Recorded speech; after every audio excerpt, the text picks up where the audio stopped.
Saudara gimana kabare? Injing menika. Puji Gusti. Saya harapkan saudara semuanya keadaan baik. Kami doakan saudara senantiasa setiap hari. Saudara juga sebaliknya mendoakan kami. Terima kasih. Apakah ada jemaat yang baru hadir di sini pertama kali? Iya, silahkan berdiri Bapak agar disambut oleh yang lain. Terima kasih. Puji Tuhan, selamat datang. Kami mengucapkan kepada Bapak yang baru dan juga kepada semua jemaat yang Tuhan kasih di tempat ini. Damai sejahtera Tuhan curahkan sementara saudara mendengarkan firman Tuhan ya. Saudara, sebagaimana saya sudah sampaikan berminggu-minggu mengenai apa saudara ingat? Pertandingan, perlombaan iman. Saudara ingat bahwa kita ada di dalam gelanggang pertandingan. Mau tidak mau, saudara sudah di set up. Waktu saudara menerima Yesus, saudara langsung di set di garis start, ya, di garis awal. Saudara harus berlari.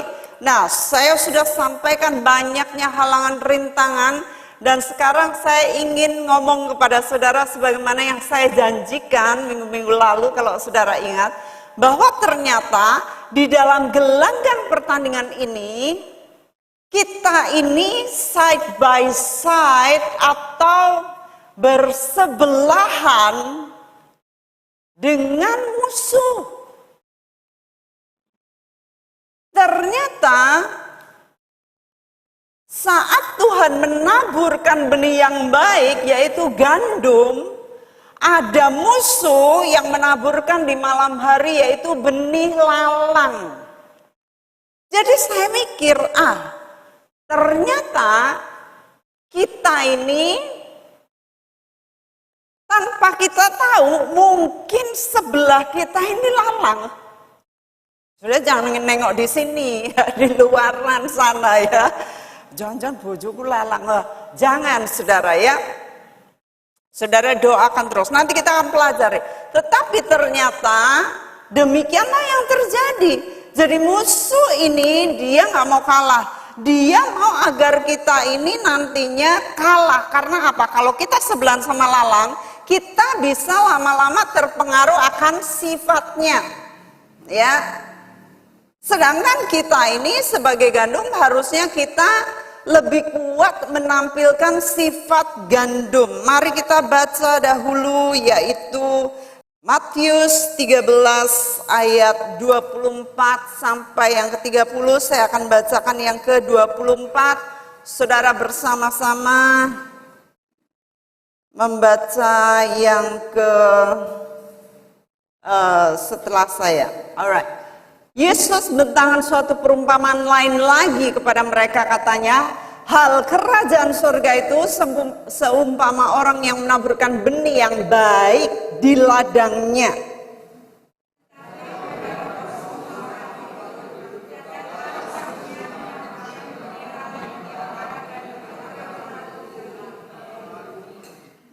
Ketika gandum itu tumbuh dan mulai berbulir, nampak jugalah lalang itu.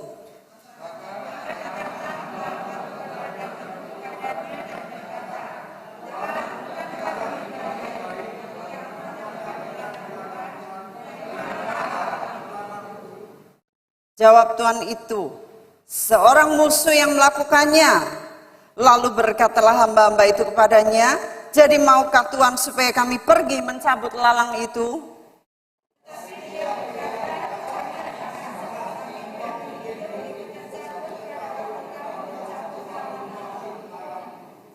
Biarkanlah keduanya tumbuh bersama sampai waktu menuai. Pada waktu itu aku akan berkata kepada para penuai, kumpulkanlah dahulu lalang-lalang itu dan ikatlah berberkas-berkas untuk dibakar, kemudian kumpulkanlah gandum itu ke dalam lumbungku. Jadi saudara, Lalang ini nggak bisa diusir, lalang ini nggak bisa dicabut, tetapi dia akan tumbuh bersama-sama dengan kita sampai masa penuaian itu.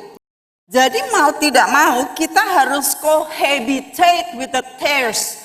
Kita harus hidup bersama dengan lalang ini. Nah, kita akan melihat rupa lalang kayak apa, rupa gandum kayak apa.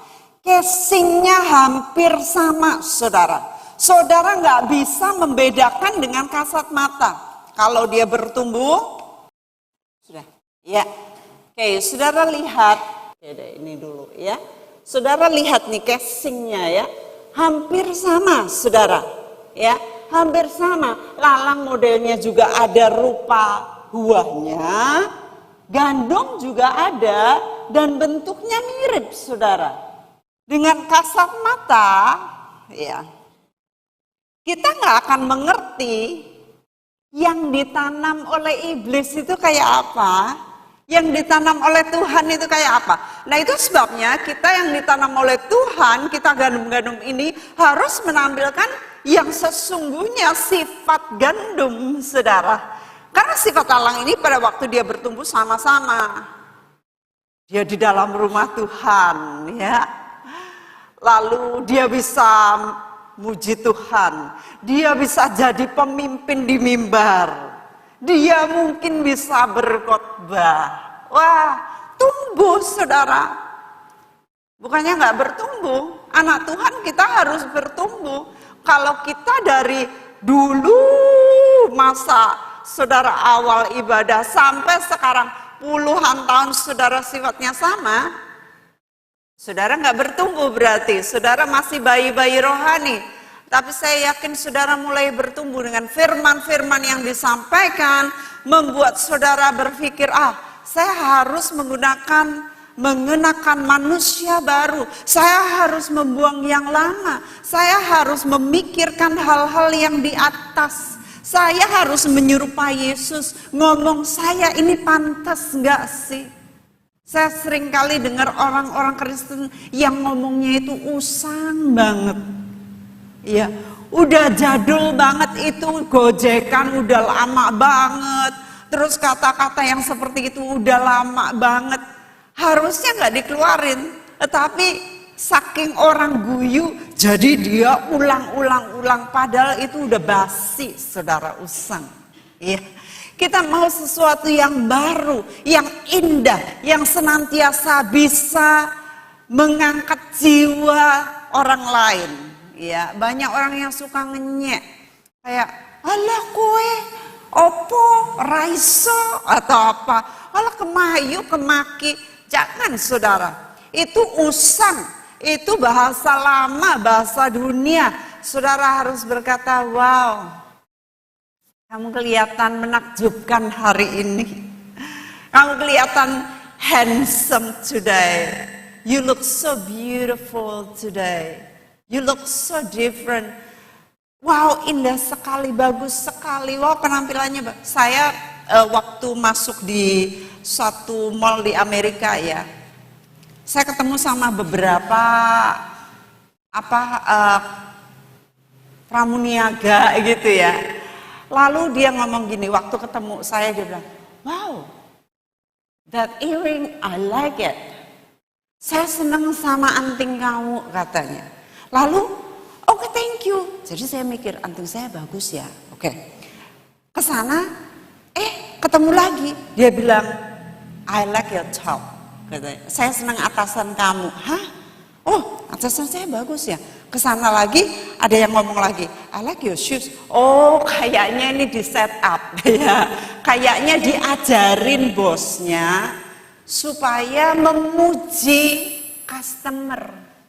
Bagus, saudara. Ya, bagus. Nah, baiknya, alangkah baiknya jikalau kita waktu bertemu itu enggak gini, celingus, tapi Bu, wow, warna maskernya hari ini bagus banget Bu, serasi sama bajunya. Ya, Ibu Ratna, wah serasi bagus. Ibu Yati juga pink biru-biru. So beautiful. Jadi ada aja yang dikeluarkan. Nah, nanti lama-lama kita bertumbuh dalam kebaikan. Oke, sekarang ciri dari lalang. Ya, saya akan kemukakan kepada saudara ciri-ciri lalang supaya saudara ngerti. Lalang yang pertama itu, dia itu ternyata saudara beracun. Apa saudara? Beracun. Jadi lalang yang tadi itu beracun sifatnya. Lama-lama kalau kita deket-deket sama dia, kita bisa teracuni. Ya. Rasa nggak enak. Rasa kok nggak enak ya sama ini ya. Kata-katanya lama-lama melemahkan. Lama-lama dia kata-katanya duniawi. Iya, yang dia serap karena apa? DNA-nya, saudara, darahnya adalah darah musuh. DNA-nya DNA musuh. Sehingga gak enak bawaannya kalau ada dekat dia. Nah, itu lalang ya. Lalu yang kedua, sifatnya dia berduri. Ya. Kalau berduri, bersemak itu saudara, kita bisa lihat dari perumpamaan Yesus mengenai hati, tanah hati yang bersemak, berduri. Sukanya mikirin hal-hal duniawi terus. Mikirin kesusahan hal duniawi terus, hal jasmani, kesusahannya semuanya yang dipikirin hal-hal yang rendah banget. Saudara, kita ini manusia roh, saudara harus ingat ya. Kita hanya casing itu selongsongan ya, kelongsongannya itu cuman daging untuk membedakan kita-kita. Tetapi kita ini manusia roh, jadi kita harus berjalan di dalam roh, harus berkata-kata, kata-kata bahasa roh, rohani, ya, bahasa yang ada di dalam firman. Seringkali dengar banyak orang ngomong bahasa yang gak rohani. Kita harus hati-hati dengan bahasa yang tidak rohani. Saya sempat, kadang-kadang kita kan karena terpengaruh keadaan ya, karena kita lahir di society yang membuat kita ini bisa keterucut ya. Tadi pagi pun saya agak keterucut. Saya lihat Pres itu garuk-garuk gitu, masuk ke kolong terus garuk-garuk. Kenapa sih saya bilang gitu? Terus dia garuk, saya bilang, aduh ini kacau. Saya cabut kata kacau. Jadi saat saya mengucapkan kacau itu nggak ada. Nanti kalau saya ngomong kacau ini, dia jadi kacau beneran. Jadi waktu saya, secepat saya ngomong, secepat itu pula saya cabut. Saya bilang, saya cabut kata kacau, nggak ada yang kacau, semua baik. Iya. Kita nggak sadar, kita seringkali itu mengutuki keadaan kita sendiri. Saat kita mengatakan kacau, maka kitalah yang akan menemui kekacauan itu, saudara. Tapi kalau kita ngomong kebaikan, ya udah nggak apa-apa, baik, kamu baik. Maka semuanya akan baik, karena ingat, hidup dan mati dikuasai lidah. Siapa suka mengemakannya, memakan buahnya. Kalau kita terus ngomong, aduh aku keboyok loro, terus mari-mari, yes memang wis tuwa, ya, wis umur. Kalau saudara ngomongin diri saudara begitu, aku wis umur, ya wis layak lah. Maka saudara akan layak menerima keadaan seperti itu karena saudara sudah berumur. Untung gak ada yang amin. Loh kalau saudara mengamini hal itu, saudara nanti lama-lama makin sakit. Jadi saudara ingat ya, khususnya yang sepuh-sepuh ingat ya. Jangan ngomong gini. Aku ora krungu budek nyat wis tuwa budek ngene iki. Loh, ada yang ketawa. Ah, pasti. Karena apa ya? Kapan ya? Saya lupa. Siapa kapan gitu. Tapi, oke. Orang tuanya itu nggak dengar. Atau lupa. Orang tuanya itu lupa ya. Bapaknya itu lupa. Ini ditaruh mana ya tadi ya? Gitu. Biasanya kacamata ya. Kacamata taruh mana ya? Saya ini lupa, sudah tua. Lalu anaknya bilang, nggak apa-apa Pak, saya juga kadang-kadang lupa, namanya juga orang. Bagus nggak saudara? Maksudnya bagus. Maksudnya supaya bapaknya ini tidak merasa sendirian pelupa. Jadi dia ngewangi, saya juga lupaan kok Pak. Hati-hati saudara, saya bilang cabut itu. Supaya dia nggak merasa gimana, jangan. Lalu kita kalau nyabut, namanya kita sudah menuai, menanam, kita harus nyabutnya tuh saya cabut nggak? Oh iya, wes, nggak bisa. Kita harus cabut, saya cabut itu kata-kata tadi saya pelupa. Saudara, kita ini diberikan kuasa yang luar biasa oleh Tuhan kita. Di dalam kita ada kuasa yang harus kita aktifasi setiap kali. Tergantung dari kata-kata kita. Kata-kata kitalah yang akan mengaktifasi kuasa di dalam kita. Kalau kita ini ngomongnya sembrono, sembarangan, maka kuasa itu yang diberikan tidak akan berkuasa, tidak akan mempan, tidak akan termanifestasikan. Ya. Kita harus sangat hati-hati. Nah, sifat dari lalang ini dia berduri, dia mikirin hal-hal duniawi. Dia dengan kata-kata biasa duniawi sekali kata-katanya. Kita harus mulai berkata-kata hal yang surgawi. Amin. Saudara kalau ngomong, kalau nggak ada di dalam Alkitab, jangan diomongin.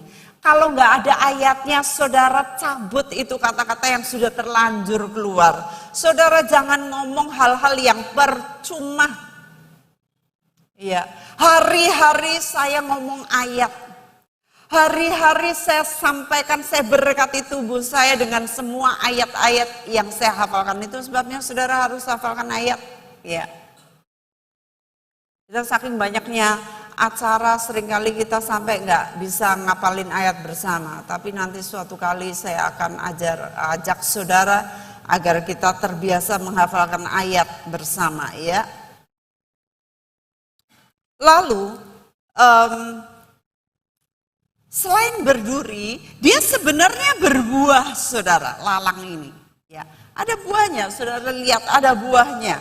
Tetapi buahnya itu tidak berguna.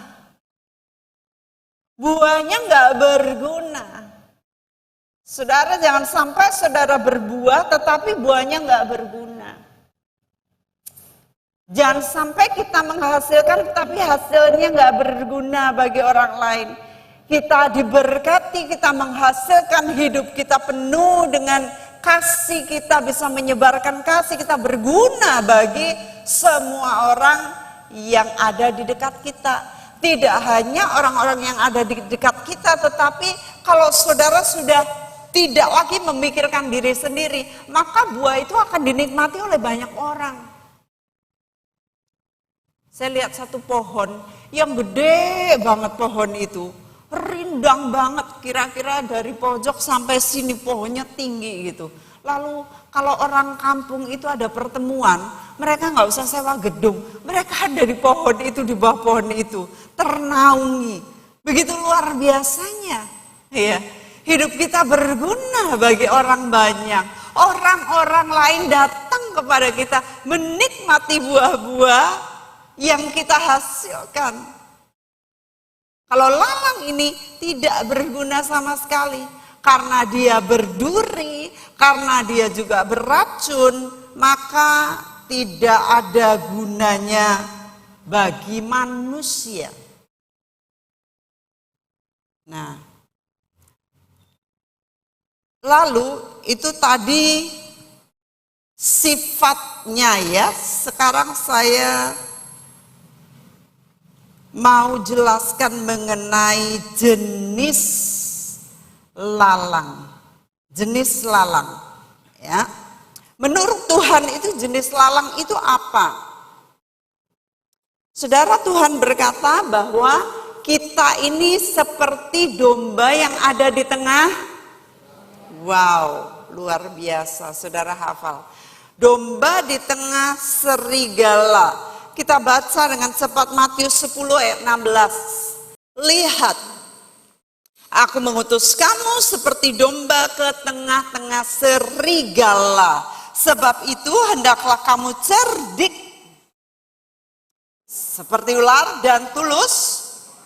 Ya, jadi kita bukan tulus dulu. Kalau kita tulus dulu, kita dibego-begoin orang, dibodohi orang, diapusi orang. Tetapi kita harus cerdik, ya.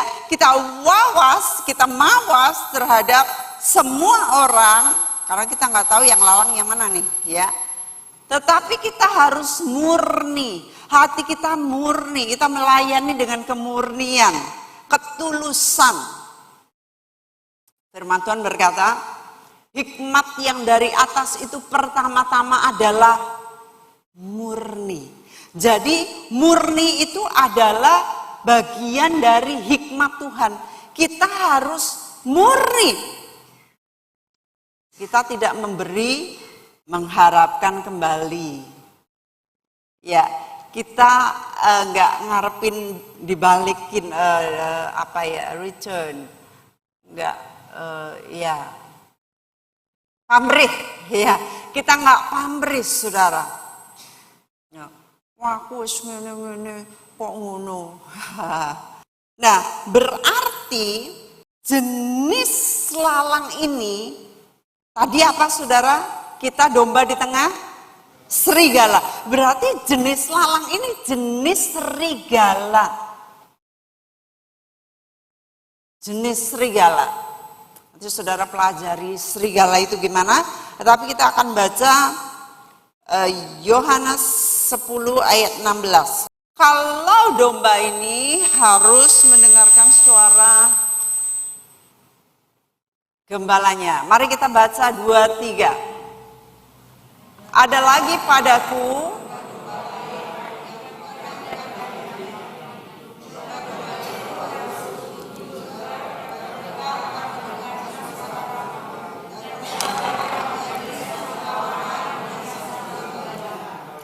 Nah, kalau domba, saudara harus mendengar suara gembalanya.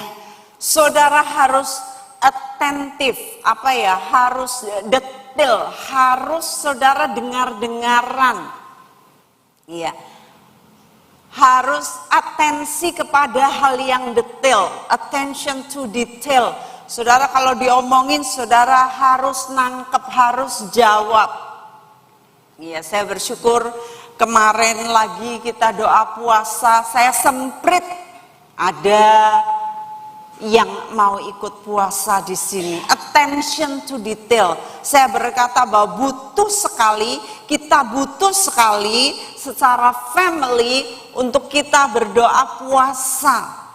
Bukan hanya ibadah raya begini, tetapi saudara ikut ambil bagian dalam beban-beban gereja, beban-beban bangsa negara. Kita mendoakan apa yang sedang terjadi di luaran sana. Ya, yang terjadi musuh-musuh supaya kita ini terlindungi. Kalau saudara ini duduk di sini, mikirin pekerjaannya Tuhan, diajak mikir bersama Tuhan. Maka saudara diberikan pikirannya dulu. Ya. Nanti baru yang lain dilihatkan hasilnya toh. Tetapi kalau kita duduk bersama, maka kita bisa menangis bersama. Kita bisa mengerti beban-bebannya hatinya Tuhan. Tuhan bukakan hal-hal yang luar biasa. Dia singkapkan isi hatinya, dia singkapkan berkatnya yang spesial. Itu sebabnya saya rindu ngundang saudara untuk cinta hatinya Tuhan. Cinta pekerjaannya Tuhan. Ya, itu domba-domba mengenal suara gembalanya. Lalu kita baca lagi Matius 25 ayat 32 dan seterusnya. Kemungkinan kita akan baca sampai 36.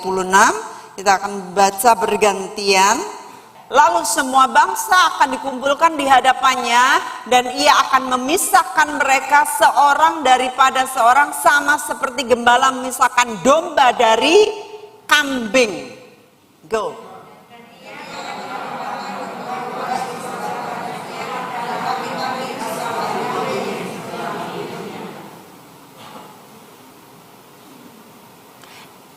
Dan raja itu akan berkata kepada mereka yang di sebelah kanannya, mari hai kamu yang diberkati oleh Bapakku, terimalah kerajaan yang telah disediakan bagimu sejak dunia dijadikan.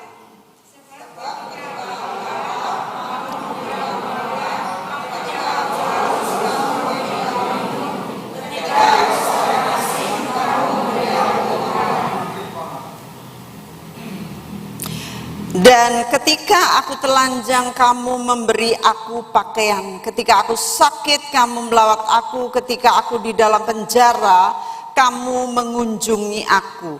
Ini tipe domba. Domba itu punya belas kasih. Domba itu tidak memikirkan diri sendiri. Ini jenis gandum, saudara.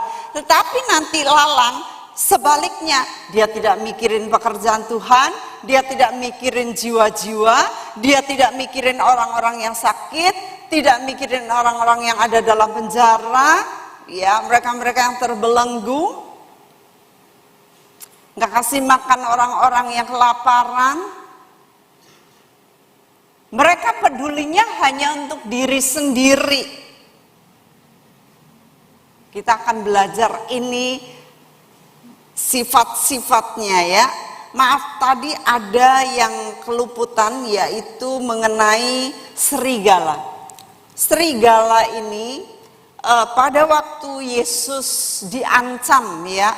Yesus diancam, katanya hati-hati, Herodes akan bunuh kamu. Lukas 13 ayat 31. Pada waktu itu datanglah beberapa orang Farisi dan berkata kepada Yesus, pergilah, tinggalkanlah tempat ini karena Herodes hendak membunuh engkau. Herodes hendak membunuh engkau. Jawab Yesus kepada mereka, pergilah dan katakanlah kepada si serigala itu, ya, aku mengusir setan dan menyembuhkan orang pada hari ini dan besok, dan pada hari yang ketiga aku akan selesai. Jadi Yesus tidak menyebut Herodes itu manusia, tetapi serigala. Kita harus perhatikan loh saudara, itu bukan hanya julukan, tetapi itu benih musuh, benih lalang yang ditaruh di dalam dunia untuk generasi saat itu. Dia berusaha untuk membunuh Yesus, dan akhirnya apa yang terjadi? Dia tidak bisa bunuh Yesus, dia bunuh bayi-bayi sebegitu banyak di bawah umur. Jahat sekali. Ya. Nah, jadi serigala, lalu kita domba di tengah serigala, lalu yang dibedakan nanti kanan dan kiri apa? Domba dan kambing. Jadi sifat kambing ini juga termasuk dia jenis lalang. Kambing itu adalah yang tadi, dia hanya peduli diri sendiri, ya, dia hanya memikirkan kepentingan dirinya, dia nggak peduli dengan orang lain. Lalu kalau domba, sampai pada akhirnya Yesus berkata, hai hamba-hambaku yang setia. masuklah ke dalam kebahagiaan Tuhanmu. Karena pada waktu aku ada dalam penjara, Engkau nengok aku. Waktu aku kelaparan, kamu ngasih aku makan. Aku gak punya baju, kedinginan, kamu ngasih aku baju. Mereka berkata, kapan Tuhan? Lalu Tuhan berkata, kepada yang kecil ini pun kamu melakukannya, kamu sudah melakukannya untuk aku. Artinya kalau mereka bilang, kapan kami melakukan? Berarti itu sudah gaya hidup saudara. Ya, mengasihi, memperhatikan itu harus menjadi gaya hidup kita. Orang akan ngerti, dia suka memberi, dia suka memperhatikan, dia suka melawat, nengok. Saudara harus dikenal seperti ini. Sebagaimana Tuhan mengenal dia, mengenal para domba-domba ini. Wong aku kebutuhannya sih oke kok. Mungkin saudara ada yang bilang gitu, kebutuhanku masih banyak, jadi ngapain aku harus mikirin? Gak bisa. Bulan depan semuanya mepet. Dikurangin ini nih, nggak bisa. Persembahan per bulan nggak mungkin. Apalagi ngasih orang nggak mungkin. Saudara, kalau kita ngomong nggak mungkin terus, maka kita juga akan bilang akan terjadi tidak mungkin dalam kehidupan kita. Ya, memberi itu bukan berarti saudara harus punya kaya raya dulu, tetapi saudara punya sedikit, saudara perhatikan orang lain itu sudah luar biasa. Saya bersyukur di sini domba-domba yang luar biasa. Lihat saudara punya mimbar, punya backdrop. Lihat ini semua hasil dari saudara. Nanti lihat kantor, saudara kalau mau lihat sudah dipugar. Saudara lihat di depan udah indah, sana mau dibikin kafe, diperbarui lagi.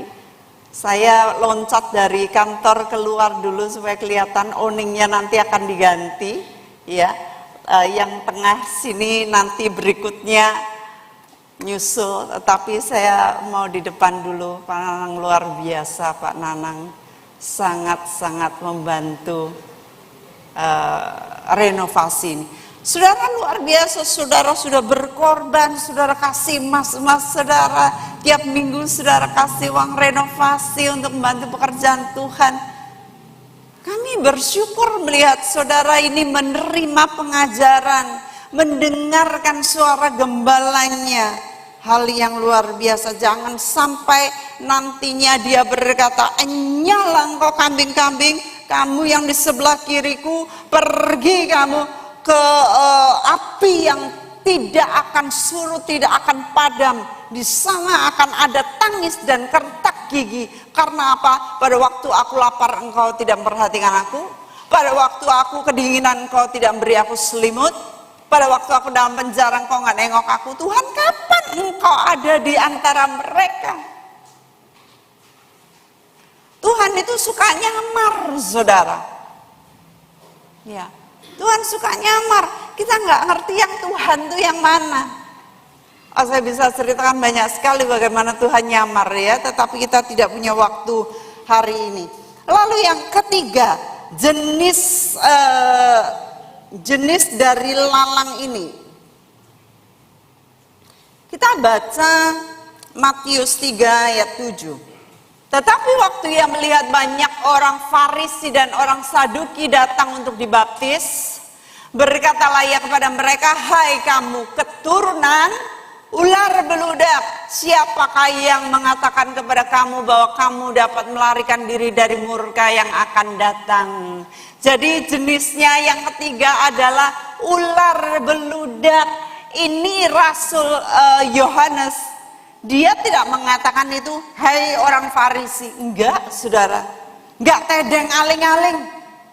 "Hai ular beludak." Wah, keras banget. Nih ya. Mereka itu berjubahkan keimaman, berjubahkan pemimpin, tetapi mereka tidak melakukan tugas mereka sebagai pemimpin yang penuh kasih. Mereka mementingkan diri sendiri. Mereka mengumpulkan hanya untuk dirinya sendiri. Firman Tuhan mengatakan mereka nyuruh orang mikul beban berat-berat, dia sendiri tidak pikul. Mereka seperti kuburan berlaburkan putih, dalamnya penuh tulang belulang. Ya, kehidupan mereka kehidupan ganda. Di depan mimbar seperti ini boleh luar biasa, tetapi di belakang rongsokan busuk semua sifatnya, kata-katanya, kehidupannya. Sangat bahaya sekali. Seterusnya ada lagi jenis-jenisnya, masih mirip, yaitu Matius 23 ayat 33.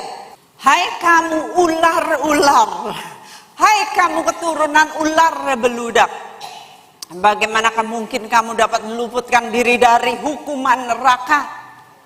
Jadi ini adalah masih ponaan-ponaannya, ya, sepupu-sepupunya dari ular beludak. Ini ular-ular. Yohanes menyebutnya ular, Yesus yang menyebutnya ular-ular. Mereka pengajar-pengajar palsu. Mereka yang tidak menghidupi firman tetapi mengajarkannya. Mereka yang hanya fasih lidah, tetapi mereka tidak menjadi pelaku. Bahaya sekali. Itu sebabnya kita sama-sama belajar. Kalau kita belum melakukan, kita jangan ngajar, saudara. Ya. Saya jagain diri saya supaya saya menjadi pelaku akan firman Tuhan yang saya sampaikan. Saya ngomong tadi domba, saya suka belusukan, saya suka besuk-besuk, saya suka memberi. Bukan karena saya ingin ngomong di sini, enggak, saudara. Karena itu hati saya suka sekali, suka memikirkan kebutuhan-kebutuhan orang. Hanya saja saya belum bisa semuanya ke semua rumah saudara, bantu semua saudara, belum. Tapi begitu rindunya saya untuk bisa mengasihi saudara semua. Dan Tuhan taruh di hati kita mana-mana yang perlu ditolong. Gak semuanya ditolong, gak semuanya dibantu, tetapi Tuhan akan memberi kepada hati kita. Roh Kudus akan memimpin kita mana-mana yang harus kita berikan. Sebagaimana Yesus berkata, banyak orang-orang miskin ada padamu, tapi saat ini, saat perempuan Narwastu itu datang kepada Yesus, Yesus berkata, dia telah melakukan yang terbaik bagiku. Karena saat seperti itu, kesempatan yang luar biasa Yesus akan mati itu hanya sekali. Ya, sementara Yudas berkata, uangnya dikasih orang miskin. Enggak. Ada saatnya enggak dikasih orang miskin. Ya, tapi ada saatnya di mana kita ngambil kesempatan yang luar biasa. Oke. Sekarang itu kan jenis-jenisnya. Saudara ingat yang pertama apa? Serigala. Yang kedua di sini jawabannya apa? Kambing. Yang ketiga atas? Ya? Ular beludak, ya. Ada sifat-sifatnya demikian. Sifat-sifatnya yang tadi apa sifatnya yang pertama? Beracun. Kedua, yang ketiga, iya, tidak berguna, ya. Lalu sekarang ciri-ciri sifatnya. Ciri-ciri sifat mereka ini, yang pertama, hamba uang, mamon, cinta mamon. Hamba uang. 1 Timotius 6 ayat 9 sampai 10. Tetapi mereka yang ingin kaya telah jatuh ke dalam pencobaan, ke dalam jerat dan ke dalam berbagai-bagai nafsu yang hampa, yang mencelakakan, yang menenggelamkan manusia ke dalam keruntuhan dan kebinasaan. 2, saudara baca.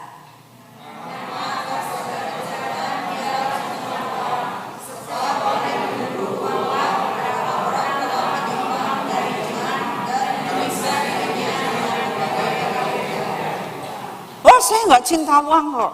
Enggak, saya nggak cinta uang.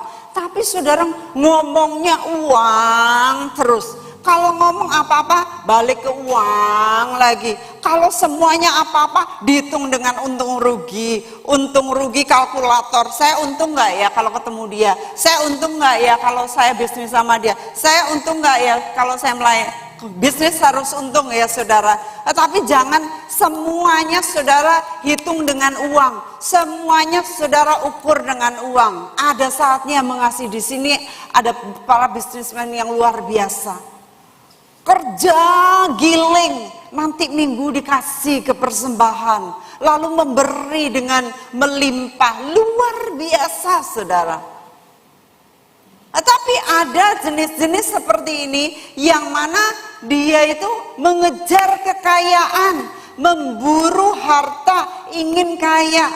Ya ayat yang sebelumnya di sana saudara melihat orang yang memburu harta, orang yang mengejar kekayaan, nanti jatuh dalam berbagai-bagai pencobaan. Saya bersyukur saudara, firman Tuhan, janji Tuhan kepada kita, dia memberikan janji yang tidak ada di luaran sana.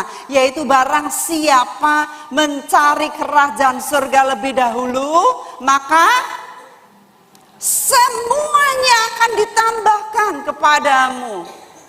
Ya, seek ye first the kingdom of God, and all things will be added unto you. Saudara, semua yang saudara butuhkan akan ditambahkan. Saudara gak perlu berpeluh, gak perlu keringetan saudara. Ya, waktu lalu saya menyampaikan bahwa saudara ingin berhasil dan beruntung. Apa yang saudara harus lakukan? Selain saudara harus kerja dengan baik, kerja dengan giat, saudara harus apa? Merenungkan firman Tuhan siang dan malam. Di sini siapa yang baca firman siang dan malam? Angkat tangannya, angkat tangannya. 1, 2, 3. Ya, cuma 3,5.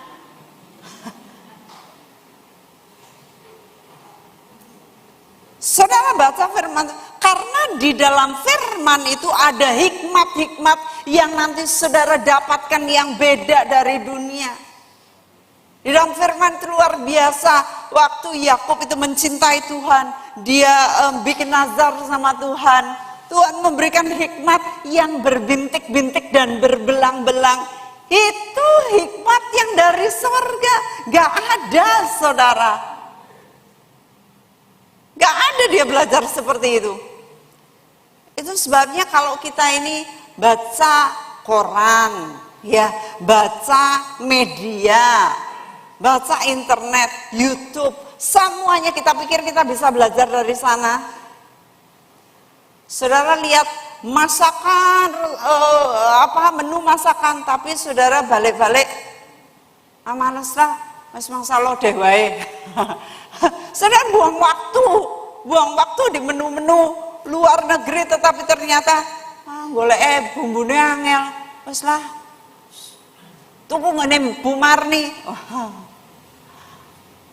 Padahal saudara buang waktu, buang kesempatan. Tapi saat kita merenungkan firman Tuhan siang dan malam, ya saya nanti tanya lagi secara berkala.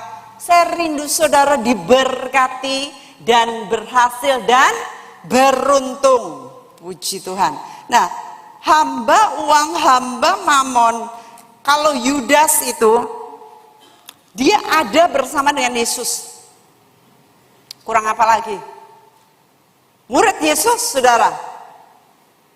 Jalan sama Yesus, dipercaya jadi bendahara krusade-nya Yesus. Tapi dia bisa mencuri loh saudara. Mencuri dari kasnya Yesus. Nah, saya membaca ada ayatnya yang mengatakan begini. Yesus kan berkata begini. Sudah pergi sana, laksanakan. Padahal Yudas mau jual Yesus. Tapi Yesus berkata pergi sana, gitu kan. Lakukan. Murid-murid yang lain berpikir bahwa mungkin Tuhan Yesus nyuruh dia memberi kepada orang miskin. Berarti mereka Yesus ini sering memberi kepada orang miskin. Ya, saya mempelajari luar biasa dari sekian kata saja kita mengerti bahwa Yesus itu memberi teladan dahulu, walaupun nggak ada loh tulisannya Yesus itu pergi ke panti asuhan, ya, lalu ke panti jompo, nggak ada. Tetapi di sini kita tahu bahwa murid-muridnya menyangka bahwa Yudas akan disuruh Yesus untuk memberikan kepada orang miskin. Nah, Yudas ini bersama-sama dengan Yesus, tapi heranya sifatnya masih sifat ada, itu sifat di sana, sifat lalang, pencuri, hamba uang, hamba mamon. Kita harus hati-hati, saudara. Ya, ada di rumah Tuhan, kita mesti hati-hati. Saya bersyukur di sini bersih, saudara. Nggak ada yang karena di mana ya? Waktu itu pokoknya kalau nilep sedikit loh, kok nggak ada ya uangnya ya? Ya, kok nggak ada ya? Ternyata setelah dipasang CCTV, ada pencurinya di dalam gereja rumah Tuhan. Saya bersyukur di sini saudara nggak ada yang demikian. Ya, lalu kedua, kesombongan. Sifat lalang yaitu sombong. Ya, Nebukadnezar, saudara, itu adalah raja yang luar biasa, yang seperti tadi saya pun cerita, ada pohon, dia menjadi suatu pohon yang besar, bisa menaungi banyak orang, burung-burung pada datang, binatang berdatangan makan buahnya, burung-burung mereka bertengger di dahan-dahannya, luar biasa. Tetapi kemudian dia penuh dengan kesombongan. Waktu dia sombong, Tuhan itu sudah peringatkan lewat mimpi dia sendiri. Waktu bermimpi bahwa pohon itu akan dipotong sehingga tinggal tunggulnya, ya, itu pun dikasih rantai dan dia di sana akan menjadi seperti binatang 7 tahun. Dia akan seperti sapi, kena embun dan sebagainya. Tapi dia tidak belajar bagaimana dia merendahkan diri. Dia tetap maksain, dia merasa kuat, dia merasa somebody, dia merasa harus dipuji-puja sama orang-orang. Akhirnya betul pohon itu ditebang, saudara. Dan dia di sana kena embun selama 7 tahun. Kuku-kukunya jadi panjang-panjang seperti binatang. Dia diberi pikiran binatang, nggak seperti manusia. Itulah kesombongan. Bahayanya jikalau kita anak Tuhan, kita hidungnya di udara. Ya, orang yang sombong kelihatan begitu. Nganggep orang lain rendah, bahaya. Kita mandang enteng orang, kita nggak gaul sama orang kecil, kita nggak nyapa mereka, kita nggak mengasihi mereka, nggak peduli dengan mereka, yang peduli hidupnya sendiri. Itu bahaya sekali. Ya, saya bisa ceritakan banyak, tapi kita tidak punya waktu. Saya ingin cepat-cepat merangkum ini. Yang ketiga yaitu pembunuhan. Ciri-ciri sifat perlakuan daripada lalang ini yaitu pembunuhan. Ya. Ini sifatnya, semua ini ada di Lucifer, saudara. Ya, sifatnya ada di Yudas, cinta uang, ya. Lalu dia membunuh Yesus gurunya. Ini orang-orang yang dirasuki roh mamon, dirasuki cinta diri sendiri, maka mereka ini berakhir dengan tidak baik. Ya, tentunya saya tidak perlu membuka lagi ayat-ayatnya mengenai pembunuhan ini. Tetapi ternyata pembunuhan itu tidak hanya pembunuhan dibunuh, dimatikan, saudara, enggak. Tetapi pembunuhan itu bisa pembunuhan karakter. Ya, pembunuhan karakter bahaya sekali. Belum apa-apa nanti saudara ngomong begini, kayak wong kaya kowe ngerti ra? Ya. Orai, nah kalau saudara sudah ngomong orai, piye? Nah, bahaya. Dan itu nanti bisa gulung kemana-mana, bahaya banget. Ya, saya udah dibunuh karakter saya itu banyak banget oleh orang-orang, saudara. Waktu saya dibunuh karakter saya gitu ya, saya bilang, Tuhan terima kasih ya, indah sekali. Saya kok dilayakkan, diperkenan. Kok saya wes dielek-elek. Karena firman Tuhan berkata, bersukacitalah, berbahagialah dan bersukacitalah kalau kamu dianiaya hal-hal yang buruk kepadamu. Bersukacitalah seperti nabi-nabi zaman dahulu. Karena apa? Besar upahmu di surga. Tapi bahayanya pembunuh ini ya, tangan yang berdarah ini tidak akan dipakai untuk pembangunan rumah Tuhan. Orang yang tangannya berlumuran darah, dia tidak akan dipakai untuk pembangunan kerajaan sorga. Itu sebabnya saudara di sini hindari bisik-bisik. Hindari pembunuhan karakter. Saya ingat ini cepat saja. Kemarin saya lewat satu restoran, lalu saya bilang, kayaknya restorannya bagus. Lalu yang di sebelah saya bilang, itu nggak enak. Saya bilang jangan bunuh karakter loh. Jangan bilang itu nggak enak loh. Kita belum merasakan. Iya katanya beberapa orang itu nggak enak. Jangan loh. Karena lidah kita kan beda-beda, saudara. Ya kan? Jangan bunuh karakter. Sebab saya pernah satu kali waktu lewat gitu ada restoran. Wow, bagus ya Nyonya Nita. Ayam tulang lunak Nyonya Nita dan bandeng itu di Jakarta. Bagus ya. Terus sebelah saya bilang, nggak enak Bu, itu nggak enak. Oh nggak enak. Terus saya nggak makan, saudara. Nggak makan itu 6 tahun. Tiap kali lewat Nyonya Nita nggak enak. Pembunuhan karakter kan.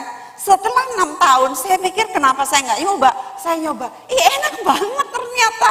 Ada asem-asem cekernya, lalu bandeng tulang lunaknya gede dibungkus yang kayak jaring-jaring gitu. Lalu ayamnya enak banget. Bahkan setiap kali ada tamu-tamu saya belikan banyak-banyak itu. Mereka bilang enak banget. Ada kangkung plecingnya. Pokoknya itu jadi andalan kami deh kalau ada tamu. Akhirnya kami suka beli. Saya bilang, duh. Itu orang sudah membunuh Nyonya Nita selama 6 tahun saya. Iya kan, membunuh Nyonya Nita. Saudara, hati-hati loh, kita ini dengan mulut kita bisa mateni pasaran toko lain, ya, mateni hamba Tuhan lain.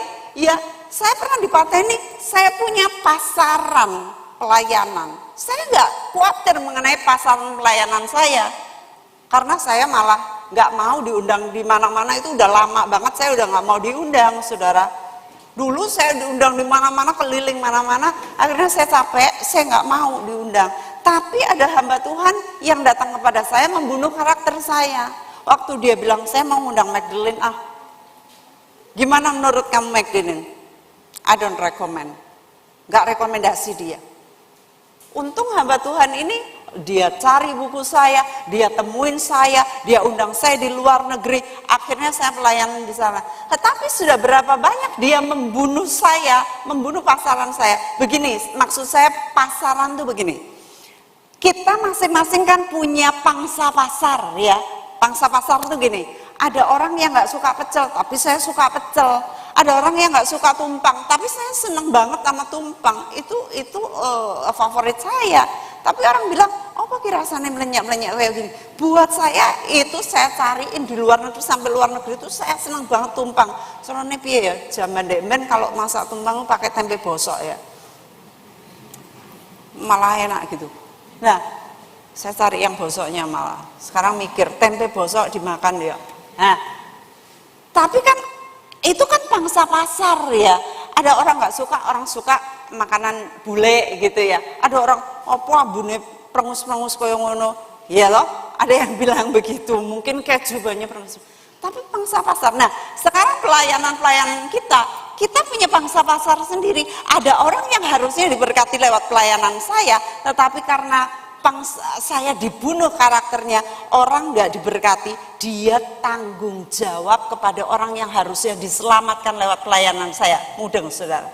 Ya, bahaya sekali kalau saudara membunuh karakter orang lain, membunuh hamba Tuhan lain, tanpa saudara ngerti, saudara dituntut darah saudara karena saudara menjadi sifat lalang. Saudara, jadi ada yang sifatnya masih sifat lalang, tetapi dia bukan lalang. Ini masih bisa diselamatkan. Ya, karena mungkin saudara gaul dengan lalang, saudara menjadi sifatnya mirip dengan lalang, tapi sebenarnya saudara masih bisa dibenahi. Syukurlah. Saudara harus berubah kalau demikian. Jangan sampai saudara sifat lalang, saudara sebenarnya bukan lalang, tetapi sifatnya nggak berubah-berubah, bahaya banget. Saya rindu semua di sini punya sifat gandum, oke? Makin berisi, makin merunduk. Saudara memberkati orang lain seperti domba-domba di sebelah kanan Yesus. Mereka sangat memberkati orang lain yang ternyata adalah Yesus yang menyamar. Mari kita berdoa. Bapa, hamba bersyukur menyampaikan firman Tuhan, firman yang berkuasa ini, yang sanggup mengubahkan kami semua, yang sanggup mengubahkan tanah hati kami, yang masih berbatu, yang masih bersemak duri, yang masih berlemak, yang masih berpasir, masih kotor di sana. Hari ini lewat firman Tuhan semuanya dibersihkan. Dan yang masih menganut sifat-sifat lalang, hamba berdoa supaya mereka segera berubah sesuai dengan firman Tuhan, menjadi pelaku firman, pelaku kebenaran, sehingga mereka disebut Bapa, di sebelah kanannya, berbahagialah engkau karena engkau sudah melakukannya apa yang baik dan setia, bersama-sama menikmati kebahagiaan Tuhanmu. Itu yang kami rindukan Bapa. Hamba berdoa jiwa-jiwa di tempat ini, baik mereka juga yang streaming hari ini, yang melihat YouTube rekaman, hamba berkati semua supaya mereka belajar menghindari sifat-sifat lalang yang tidak menguntungkan ini, supaya mereka terhindar dari api neraka di mana ada kertak gigi dan ratap tangis yang tak berkesudahan. Hamba menyucikan jiwa-jiwa ini, setiap telinga dan hati yang mendengarkan firman ini, oleh kuasa firman berkuasa sanggup mengubah hati mereka. Terima kasih Bapak.